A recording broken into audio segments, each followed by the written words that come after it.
The question from non-Muslim brother on the slip is Christopher Lobo asks, how can you prove that 9/11 was an inside job?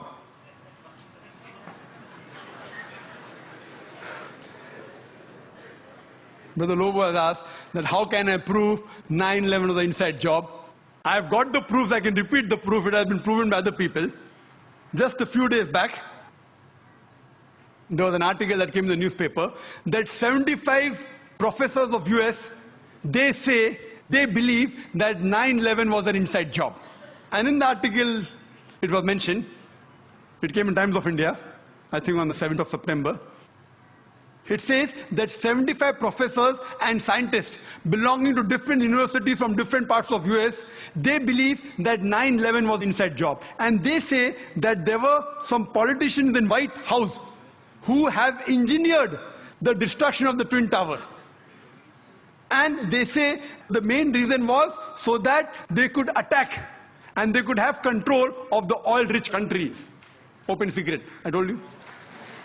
One of the professors by the name of Steve Jones, he says that we do not believe that 19 hijackers and a few men in the cave in Afghanistan could have done such a professional job alone. They could not have done it.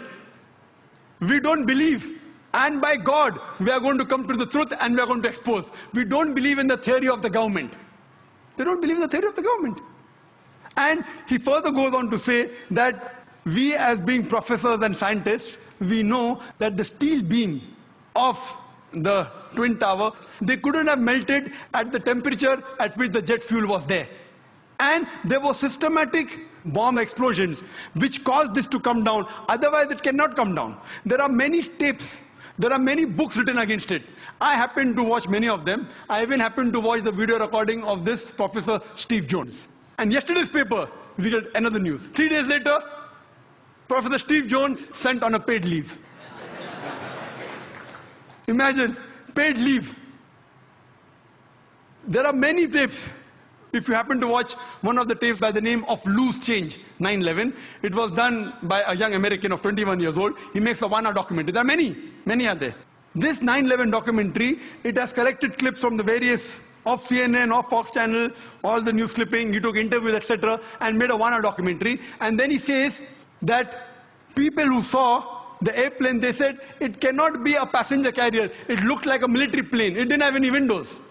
And when he shows the shooting, when it comes close to the tower, there's another firing done from the wings, which hits the Twin Tower before the plane. Then further he goes on to prove, he says that he had statements of the management, the construction company, which had constructed the Twin Towers. They said, it's impossible. The Twin Tower were made to withstand storm, to withstand tornado. This plane cannot knock it down. And it cannot come down because the fuel burns at 1,000 degrees temperature. This, even for 2,000 degrees temperature, for hours, nothing will happen to it. 10 days later, he changes the statement and said, no, it's possible. Jet fuel can cause damage to the beams. Another professor who gave the statement, he didn't withdraw his statement back, so he was sacked. Furthermore, what they did, that in the documentary they show that when the Twin Towers came down, like how you willfully get down any building. And he gave statistics that many buildings in New York, tall skyscrapers, 40 floors, 60 floors, they caught fire for many hours, but none of them came down. It is the first building in the history of USA. It has come down that way. And he showed photographs that when building is deliberately brought down, how do they get down by the explosion? The same way it came down. There was systematic bomb blast. And people who went to rescue, whether it be the firemen, they were interviewed, they said that we were thinking that someone up was pressing the bomb button. And the bombs were going out, boom, boom, boom. So how the Twin Towers come down? They have given proof. Furthermore, they say that all the proofs given by the government, they analyzed. They said 19 hijackers, some of them, they were trained as flying off the plane. They went to the university and they interviewed the professors. Do you think that this person can do such an act? Impossible. The way the plane took a turn, and I have personally spoken to senior pilots who have flown big Boeings and Airbuses for several years. They said it's impossible to take such a turn. And imagine just a new person of few hundred of hours takes a turn. What the experts say, it has to be a military plane. Furthermore, information given by the government, phone calls were there. Phone calls. Phone call said that they said the passenger in the plane, they claimed that they were hijacked.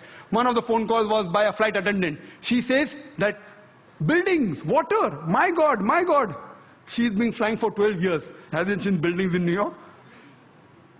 Another person, he says, Mom, this is Mark Bingham. Mom, can you hear me? We are being hijacked. Do you believe?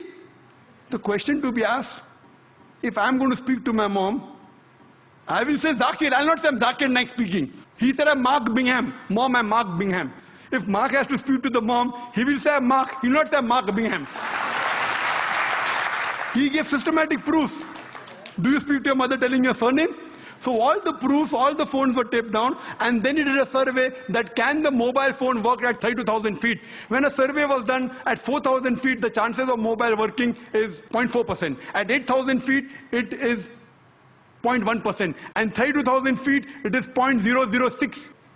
0.006. There's no chance. And the documentary says that today, USA is spending millions of dollars to reach mobile at that height. In 2001, they did it. Then there are many documentaries. Then the documentary says that there are black boxes. Every plane has got 2 black boxes. And the black boxes can withstand a temperature of 3,000 degrees centigrade for several hours. And in just 1,000 or 2,000 degrees, all the black boxes have been destroyed. He goes on systematically. And immediately, after a couple of weeks, Osama bin Laden, he gives an interview on the Ummah magazine. And he says that I am a Muslim, I will not lie. According to me, killing innocent women is prohibited, it is wrong. Killing innocent children is wrong. Killing any innocent human being is wrong, and Islam condemns it. Osama bin Laden giving an interview and saying that. A couple of days back, you get a video clipping from Al Jazeera. Osama bin Laden training 9/11.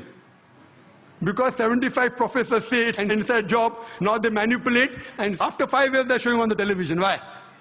So here we realize everything, it was inside job. And these 75 professors, they have promised, by God, we will come to the bottom of it.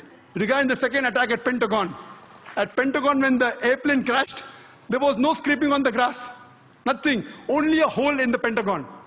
And the hole was only equal to the body of the plane.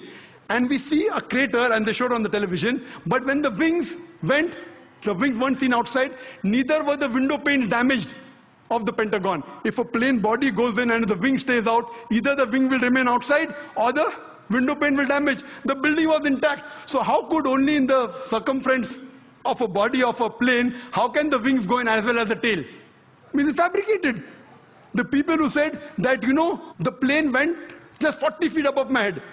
Today science tells us that if Boeing is flying at 40 feet above your head, that car will fly away. An interview was taken of an ex-military person. He said it sounded like a missile. It had to be a missile. The missile would make that hole. And there was no debris. There was debris, only a little bit debris. There was no part of the plane found there. There was only a small engine of a fighter plane found there. Even in the other place, they only find a crater. Time doesn't permit me. The amount of ample of evidence given there, even a fool will know that this was an inside job. But it doesn't convince George Bush. And what they say, the reason is only to attack Afghanistan, Iraq, and then Iran. They have been predicting that Iran is going to be attacked. They want to have control of the oil-rich countries. So this terrorist attack is for what? One is injustice. Second is for money, is for power. And many politicians find that he's going to lose the vote, he creates a fear psychosis. Okay, you better elect me, otherwise the Muslims will get you and they elected. Same thing in Gujarat. A fear psychosis was created. If you don't elect us, the Muslims will kill you, and the government came back in power. So what we realized, that this was nothing but an inside job. And there are several tapes, several VCDs available, 9/11, loose change, then Fahrenheit, many. And if you see all this, it is a blatant, open secret that this attack on the Twin Towers was done by George Bush himself. The